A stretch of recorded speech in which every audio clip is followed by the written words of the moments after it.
double board certified. 3 groundbreaking surgical techniques bearing her name. The youngest recipient of the Lasker Award for Clinical Medical Research.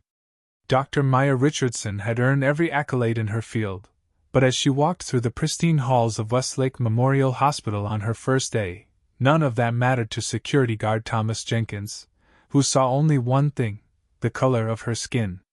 Dr. Maya Richardson adjusted her navy blue blazer as she stood outside the imposing glass facade of Westlake Memorial Hospital. The morning sun glinted off the building's sleek architecture, casting long shadows across the manicured entrance plaza. At 42, she had just become the youngest chief of surgery in the hospital's storied 125-year history. The board had courted her aggressively for months, flying her in 3 times from Johns Hopkins, where she had built her reputation as one of the nation's most innovative cardiovascular surgeons. "This is it," she whispered to herself, gripping the handle of her leather briefcase a little tighter. Inside was her meticulously prepared presentation for the department meeting scheduled for 9 a.m., her first official act as chief. The presentation outlined her vision for transforming Westlake's already prestigious surgical department into a world-class center for minimally invasive surgical innovation. The board had hired her specifically to elevate the hospital's national ranking, which had slipped from 3rd to 7th over the past 5 years.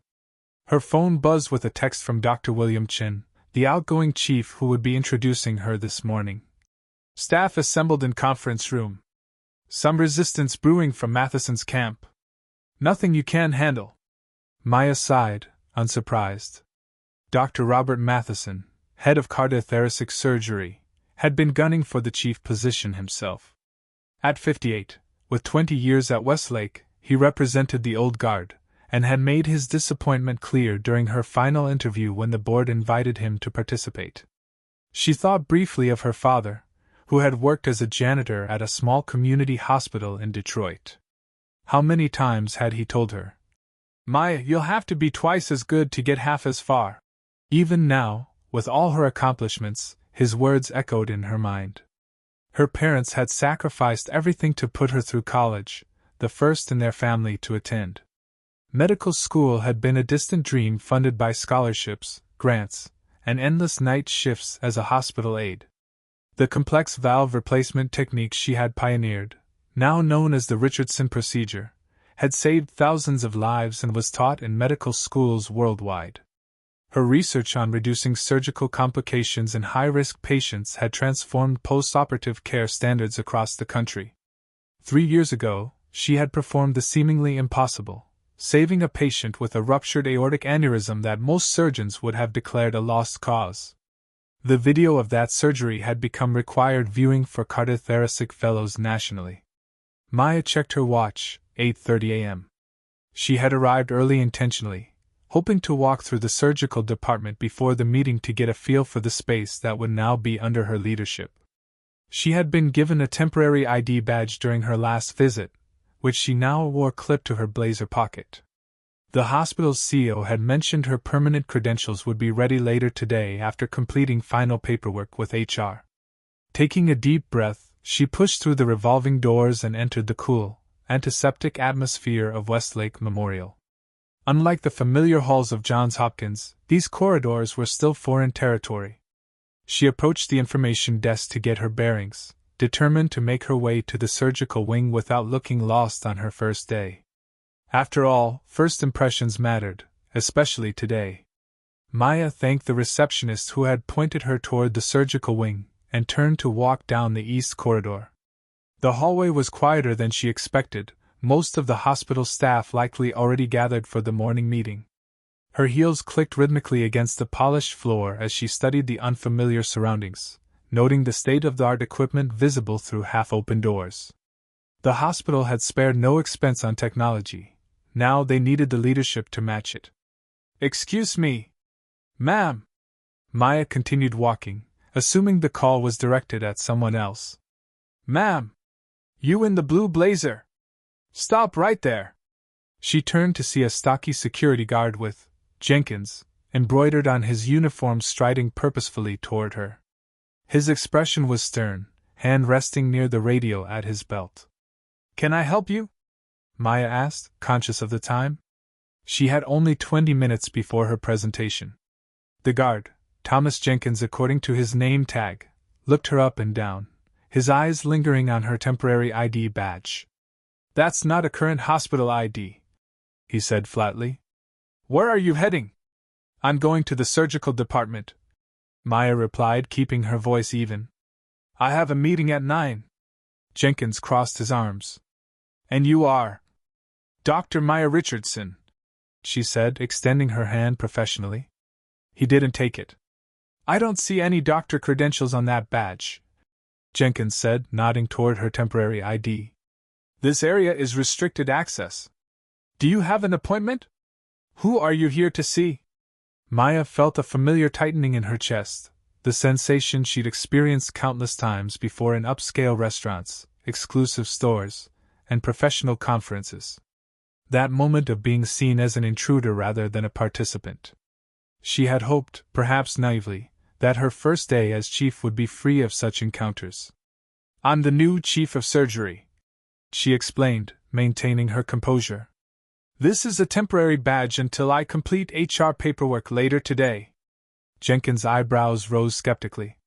"Chief of surgery? At Westlake?" The disbelief in his voice was unmistakable. Maya noticed a nurse passing by glance curiously in their direction before hurrying along. "Yes," Maya said firmly.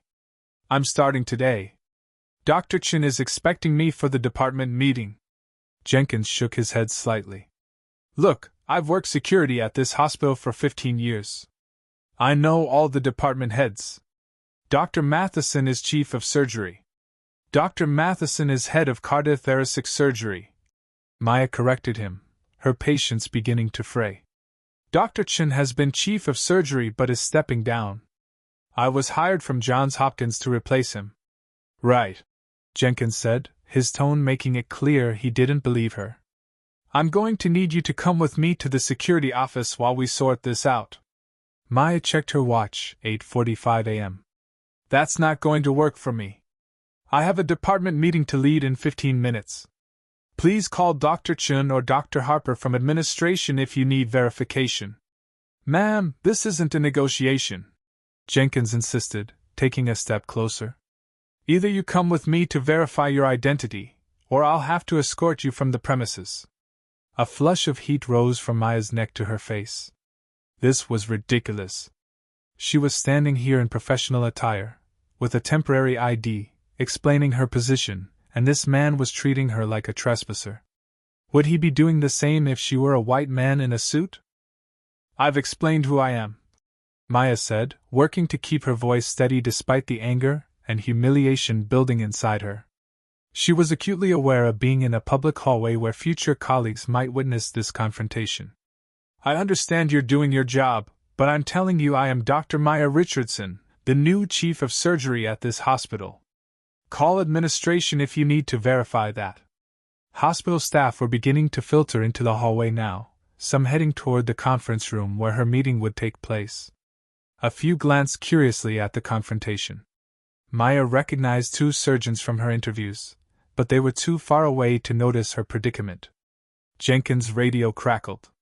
He spoke into it without taking his eyes off Maya. "Yeah, I've got an unauthorized visitor in the East Corridor claiming to be a doctor. Says she's the new chief of surgery." The skepticism in his voice was palpable. The radio crackled again. "New chief starts today. Bring her to the meeting if that's who she is." "Roger that," Jenkins replied. To Maya, he said, "I'll escort you to the surgical conference room. If you're who you say you are, there won't be any problem." The fluorescent lights suddenly seemed harsh overhead, the corridor claustrophobic despite its width. Maya felt her heart racing, not from fear, but from the humiliation and indignity of being doubted, questioned, and now escorted like a potential criminal on what should have been a triumphant first day. "This is completely unnecessary," Maya said as Jenkins fell into step beside her, close enough that it was clear he was escorting rather than accompanying her. "I've been hired by the board of directors after a 6-month search process." Jenkins kept his gaze forward, his expression unmoved. "If that's the case, then this will all be cleared up in a minute. But I've never seen you before, and we get people trying to access restricted areas all the time. Do all these people claim to be the chief of surgery? Maya asked, unable to keep the edge from her voice.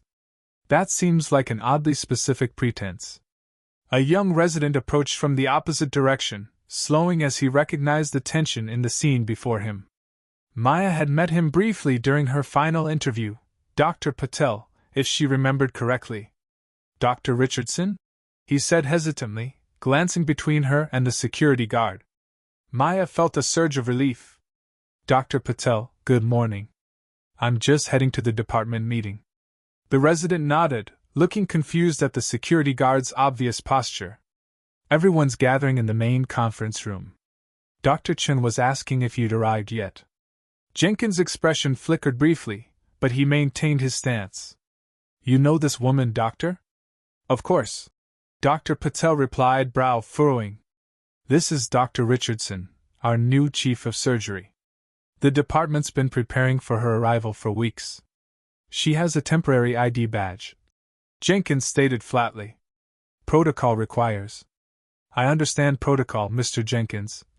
Maya interjected, her professional composure returning now that someone had confirmed her identity. But surely common sense should prevail. I've explained who I am, someone has now verified it, and I'm due at an important meeting in. She checked her watch. 7 minutes? Jenkins seemed unimpressed. I'll still need to escort you to the conference room and get verbal confirmation from Dr. Chen or Dr. Harper. Dr. Patel looked uncomfortable. I should get to the meeting. It was nice seeing you again, Dr. Richardson. He hurried ahead, leaving Maya once again alone with the security guard. This is absurd, Maya said quietly. You're making me late for my first departmental meeting as chief. Just doing my job, ma'am, Jenkins replied. If you are the new chief, you should appreciate security protocols being followed. They turned a corner, and Maya could see the conference room at the end of the hall. Several surgeons were filtering in, dressed in scrubs or white coats. The knowledge that she would now have to enter her first meeting as chief with a security escort sent a fresh wave of anger and humiliation through her. Mr. Jenkins, she said, stopping abruptly and turning to face him. I am Dr. Maya Richardson. I graduated summa cum laude from the University of Michigan, completed my residency at Mayo Clinic, and until yesterday was the director of innovative cardiothoracic surgery at Johns Hopkins. I have performed over 3,000 surgeries, published 67 peer-reviewed articles, and wrote the textbook on minimally invasive valve replacement. I am not someone trying to sneak into a restricted area. I am the new chief of surgery at this hospital. Her voice had risen slightly despite her efforts to control it. A small group of nurses paused their conversation to look over. Jenkins remained stoic. As I said, Dr. Chen can confirm your identity. This wouldn't be happening if I were a white man in a suit, Maya said, the words escaping before she could stop them. Jenkins' face hardened. That's not fair, ma'am. I'm following protocol with any unverified visitor. This has nothing to do with. It has everything to do with it. Maya interrupted, her voice low but intense. How many other visitors have claimed to be department chiefs with temporary ID badges and knowledge of hospital personnel, only to be treated like potential criminals? 2 more doctors walked past, glancing curiously at the confrontation. Maya recognized one as Dr. Matheson, the man who had wanted her job. His eyebrows raised slightly at the scene, but he continued into the conference room without acknowledgement. Maya felt her chest tighten. This was exactly what she had feared, starting her tenure with a public confrontation that undermined her authority before she'd even begun. Years of experience had taught her that showing too much emotion would only feed into stereotypes about angry black women.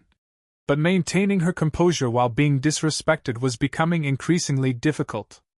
Look, Jenkins said, his tone softening slightly but his stance unwavering. I have a job to do. Hospital security isn't something we take lightly. If you are who you say you are, why not just cooperate? It'll take 2 minutes to get verification. Maya took a deep breath, weighing her options. She could continue arguing with Jenkins, which would only make her later and potentially create a bigger scene, She could demand to see his supervisor, which would have the same effect. Or she could go along with this humiliating escort and deal with the fallout later. Fine, she said finally, her voice tight. Let's go. As they approached the conference room door, Maya could see through the glass that the room was nearly full. Dr. Chen stood at the front, checking his watch with a concerned expression. This was not how she had envisioned making her entrance, escorted by security, late, and flustered rather than confident and commanding. After you, ma'am, Jenkins said, gesturing toward the door with a formality that felt like mockery. Maya straightened her blazer, lifted her chin, and reached for the door handle. Whatever happened next, she would face it with the same resilience that had carried her through every other barrier in her career. But she wouldn't forget this moment, or the man who had caused it. As Maya's hand touched the door handle, it swung open from the inside.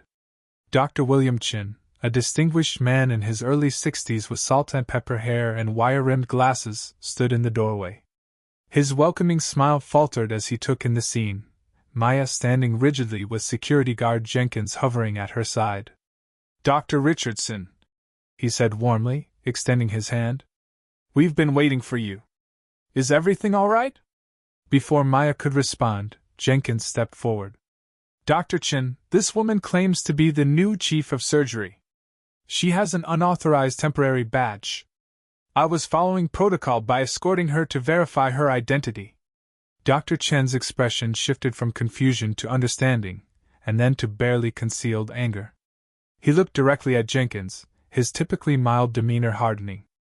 Mr. Jenkins, this is indeed Dr. Maya Richardson, our new chief of surgery.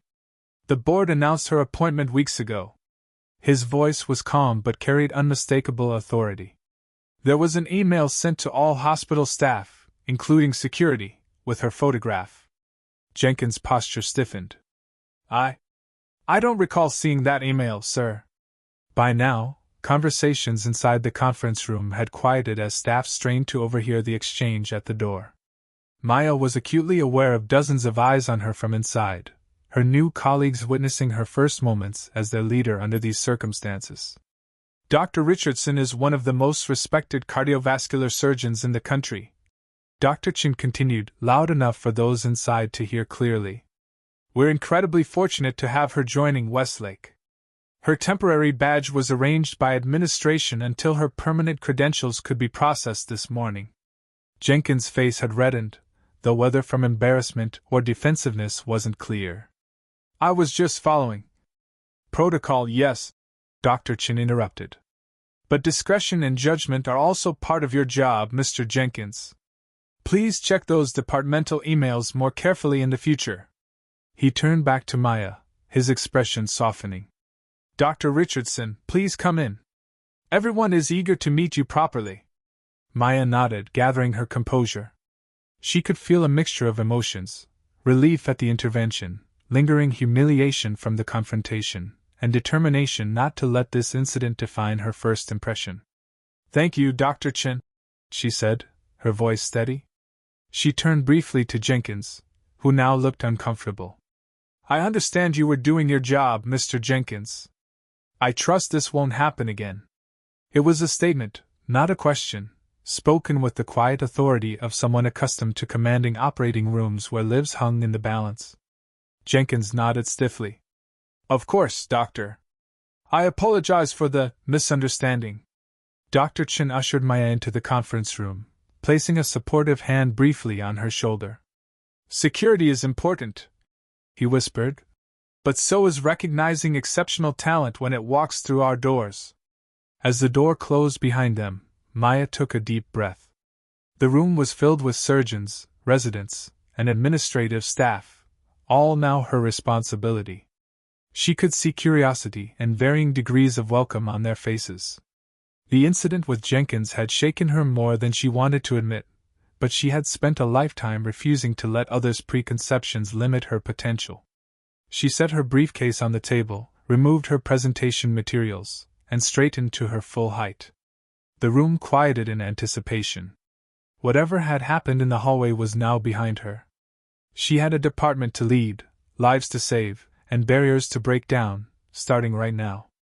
3 days later, Maya sat in her new office reviewing security protocols for the surgical wing. The morning sunlight streamed through the large windows that overlooked the hospital's courtyard, illuminating the diplomas and awards she had just finished hanging on the wall. Her nameplate, Dr. Maya Richardson, Chief of Surgery, gleamed on the desk. The department meeting had gone well despite its awkward beginning. After Dr. Chen's glowing introduction, Maya had delivered her vision for the department with the confidence and precision that had become her trademark. By the end, even Dr. Matheson had grudgingly acknowledged the merit of her proposed changes to their transplant protocols. A knock on the door interrupted her thoughts. "Come in," she called, setting aside the security manual. Dr. Harper, the hospital administrator, entered with a folder in hand. Behind him was Thomas Jenkins, looking considerably less commanding than he had in the hallway 3 days earlier.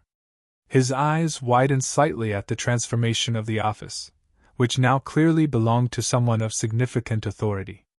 "Dr. Richardson," Dr. Harper said warmly, "I hope we're not interrupting. We have that security review you requested." Maya gestured for them to sit. "Not at all. Please have a seat." Jenkins hesitated before lowering himself into one of the chairs facing her desk. His uniform was crisply pressed, his posture rigid. If she hadn't been the subject of his dismissiveness days earlier, she might have felt sorry for his obvious discomfort. "Mr. Jenkins," she acknowledged with a professional nod. "Dr. Richardson," he replied, his tone carefully respectful now, a stark contrast to their first encounter. Dr. Harper opened the folder. "After the incident, on your first day, I asked Mr. Jenkins to prepare a review of our security protocols regarding visitors and temporary credentials. We want to ensure such misunderstandings don't happen again." "I see," Maya said, folding her hands on the desk. "And what have you found, Mr. Jenkins?" Jenkins cleared his throat. "I've identified several gaps in our visitor processing procedures, Doctor. The primary issue being that temporary badges like the one you were issued aren't sufficiently distinguishable from visitor passes." He slid a document across the desk. "I've outlined recommendations for a redesign of our badge system and improved communication protocols between departments when VIPs or new staff are expected." Maya studied the document, impressed despite herself by its thoroughness. "This is comprehensive. I appreciate the attention to detail. There's also the matter of staff training," Dr. Harper added. "Mr. Jenkins has proposed a quarterly refresher course for all security personnel on proper visitor verification procedures, with emphasis on professional conduct." Maya nodded, turning her attention back to Jenkins. "And the email notifications about new leadership? I understand there was one sent with my photograph and credentials." Jenkins shifted in his seat. "Yes, Doctor. I've also recommended an improved system for high-priority communications. The current email system allows important announcements to get buried in daily updates." He paused, then added with visible effort, "And I want to personally apologize again for my conduct during our first meeting. It was unprofessional and presumptuous." The word hung in the air between them. Both knew what he wasn't explicitly saying, that he had made assumptions based on her race and gender rather than approaching the situation with an open mind. Maya maintained her professional demeanor, but fixed Jenkins with a steady gaze. "Mr. Jenkins, hospital security is indeed critical, particularly in surgical departments where sensitive equipment, powerful medications, and vulnerable patients must be protected. But security isn't just about keeping the wrong people out. It's about ensuring the right people can do their jobs without unnecessary obstacles." Dr. Harper nodded in agreement. "Right. Balance is key. This relates to a broader issue we're addressing," Maya continued. "Westlake has been losing talented staff to competing hospitals, particularly women and people of color. The board has asked me to help create a more inclusive environment as part of raising our national ranking." She gestured to the security report. "These procedural improvements are a good start, but the human element matters just as much as the protocols. When talented professionals don't feel welcomed or respected, they leave, and patients suffer from that loss of expertise." Jenkins met her gaze, a new understanding seeming to dawn on him. Here was this woman he had nearly ejected from the hospital, now calmly explaining how his actions connected to institutional challenges she had been specifically hired to address. The power dynamic had completely reversed. "I understand, Doctor," he said quietly. "I've worked here 15 years and take pride in keeping this hospital safe. I never intended to make anyone feel unwelcome." "Intentions and impact are different things, Mr. Jenkins," Maya replied. "But I appreciate your willingness to improve the system." She handed the report back to him. "Implement these changes, and let's meet again in a month to assess their effectiveness." "Yes, Doctor," Jenkins said with new respect in his voice. "Thank you for the opportunity." After Jenkins and Dr. Harper left her office, Maya remained at her desk, contemplating the interaction. There had been something satisfying about seeing Jenkins squirm under the weight of his mistake, a small measure of justice after the humiliation she'd experienced. Yet she felt conflicted about enjoying that discomfort, even momentarily. As a surgeon, she had learned to separate personal feelings from professional judgment. Emotions had no place in the operating room, where a steady hand and clear mind meant the difference between life and death. She turned to the window, watching staff and visitors move through the courtyard below. 1 month into her tenure at Westlake, she was already making significant changes. The transplant protocol revisions had been unanimously approved. 3 more female surgeons had been hired, including Dr. Aisha Williams, a brilliant trauma specialist who had been overlooked by 4 other hospitals despite her exceptional record. And now, the security protocols were being reformed. A knock at her door interrupted her thoughts. "Come in," she called. The door opened to reveal Jenkins again, this time alone. "Dr. Richardson, do you have a moment?" he asked, his expression more earnest than she had seen before. Maya gestured to the chair across from her desk. "Of course, Mr. Jenkins." He sat, setting a small stack of papers on the edge of her desk. "I've drafted the new security directive for your review, as requested. But that's not why I came back." Maya raised an eyebrow, waiting. Jenkins took a deep breath. "I wanted to speak with you privately, without Dr. Harper present." He paused, seeming to organize his thoughts. "What happened on your first day? It wasn't just about the protocols or missed emails. I made assumptions I shouldn't have made." The admission hung in the air between them. "When I saw you in that hallway," he continued, "I didn't see a chief of surgery. I didn't even consider it as a possibility." He met her eyes directly. "I've been thinking about why that is." Maya leaned forward slightly. "And what conclusions have you drawn, Mr. Jenkins?" "That I've been carrying biases I wasn't fully aware of," he said frankly. 20 years in security, and I've developed certain patterns of thinking about who belongs where. It's not something I'm proud of."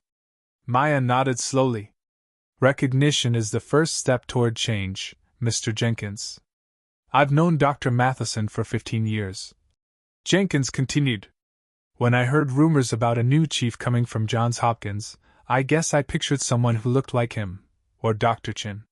He shifted uncomfortably. "Not a young black woman." "I'm 42, Mr. Jenkins," Maya said with a hint of humor. "Hardly young in surgical years." A small smile crossed his face. "Fair enough." The smile faded as quickly as it had appeared.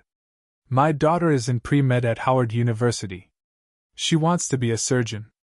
I've told her all her life that she can be anything with hard work and determination. Then I turn around and treat someone like you, who's achieved exactly what I tell her is possible, as if you don't belong." The personal revelation surprised Maya. She studied Jenkins with new interest, seeing dimensions to the man that hadn't been apparent during their previous encounters. "Working security, you develop instincts," Jenkins added. "But I'm starting to see that some of what I thought were instincts were just prejudices in disguise." Maya considered her response carefully. There was genuine remorse in his voice, but she had heard apologies before that led nowhere. What mattered were actions, not words. "Your daughter," she said finally. "What's her name?" "Kiana," Jenkins replied, a father's pride momentarily overtaking his discomfort. "She's brilliant. Top of her class. Medicine needs more brilliant minds." Maya said. Especially in surgery, where women, particularly women of color, remain underrepresented. She paused. Do you know why I agreed to take this position, Mr. Jenkins? He shook his head. Because changing systems requires authority. She explained. I could have stayed at Johns Hopkins performing surgeries and training residents. But here, I have the opportunity to reshape an entire department's culture, to ensure that the next Dr. Richardson doesn't face the same barriers I did. Jenkins nodded slowly. I understand. And I want to be part of that change, not an obstacle to it. He hesitated. My behavior that day, it's exactly the kind of thing that would infuriate me if it happened to Kiana. Maya felt the last of her resentment begin to dissipate. Not because Jenkins deserved immediate forgiveness, but because she recognized the genuine struggle of someone confronting their own biases, the uncomfortable, necessary work of growth. The security proposals are excellent, she said, gesturing to the papers he had brought. I'll review the final draft by the end of the week. Thank you, Doctor. Jenkins rose to leave, then paused. I was wrong that day, and not just about who you were. You were right that it wouldn't have happened if you'd been a white man in a suit. I would have approached the situation differently. That's hard to admit, but it's true. The admission cost him something in pride, but there was relief in his expression too, the unburdening that comes with honesty. Self-awareness is crucial in medicine, Mr. Jenkins, Maya replied. We can't fix what we don't acknowledge. The same applies to institutional problems. He nodded. I'd like to speak to the security team personally about these issues, with your permission. Beyond just the procedural changes. I think that would be valuable. Maya agreed. And perhaps sometime you could bring Kiana by. I'd be happy to talk with her about surgical residency programs. Surprise and gratitude flickered across Jenkins' face. She would be honored, Dr. Richardson. Truly. As he left her office, Maya turned back to the window. The confrontation that had begun in humiliation had transformed into something unexpected, not just professional respect, but the potential for genuine change, both personal and institutional. 6 months later, Maya stood at the podium in Westlake Memorial's Grand Auditorium, addressing the hospital's quarterly all-staff meeting. Under the warm lights, she could see hundreds of faces: doctors, nurses, technicians, administrative staff, and support personnel, all focused on her words. In the front row sat the board of directors, nodding approvingly as she outlined the surgical department's impressive improvements in efficiency, outcomes, and staff retention.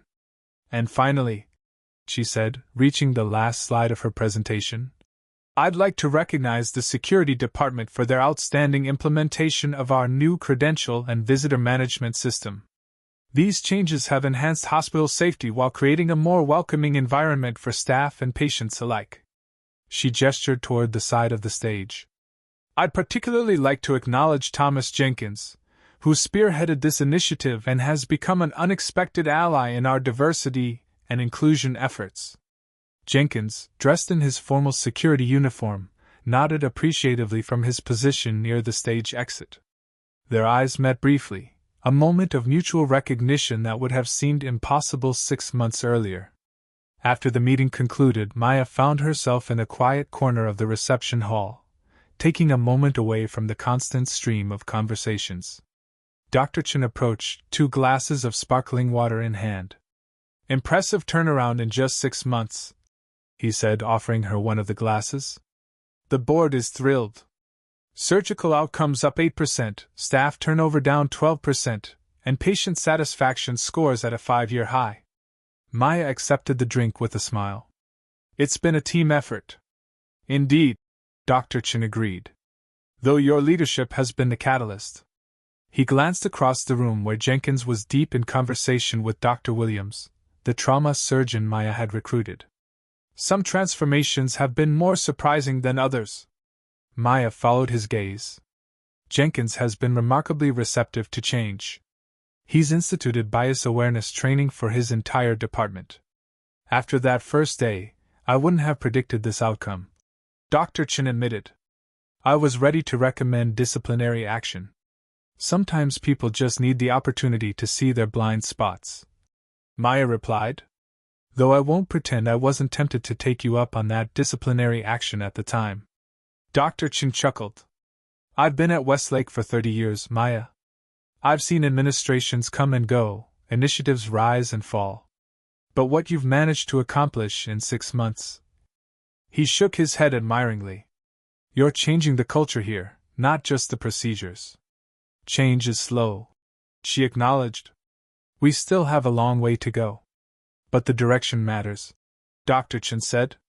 And you've set the right one. As Dr. Chin was called away by a board member, Maya noticed Jenkins approaching. Dr. Richardson. He greeted her with genuine warmth. Congratulations on the presentation. Thank you, Thomas, she replied, having moved to first-name basis with him in recent weeks. Your security improvements deserve that recognition. He smiled briefly, then his expression grew more serious. I wanted to show you something, if you have a moment. He reached into his inner pocket and removed his phone, bringing up a photograph. Kiana's acceptance letter came yesterday.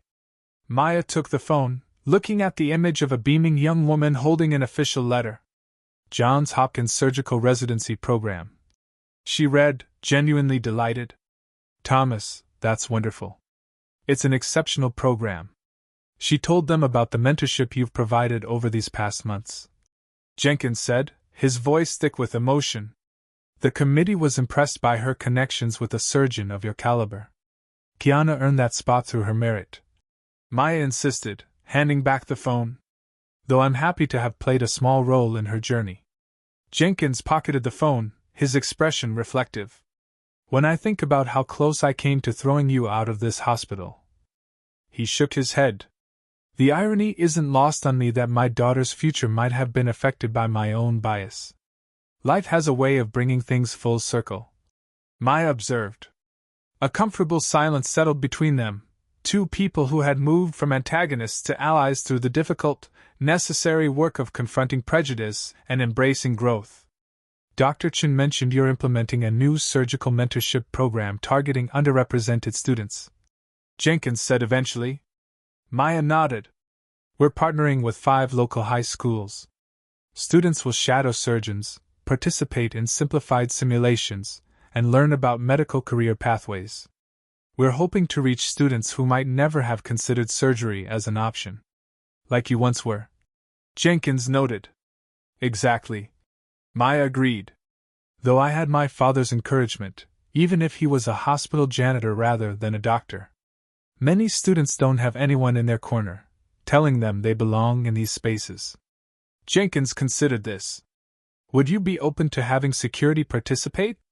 We could add a component about hospital operations, emergency protocols, give them a rounded view of healthcare systems. The suggestion surprised and pleased her. I think that's an excellent idea, Thomas. Let's discuss it further next week. As Jenkins excused himself to return to his duties, Maya took a moment to observe the reception hall. 6 months ago, she had walked into Westlake as an outsider, questioned and challenged despite her credentials.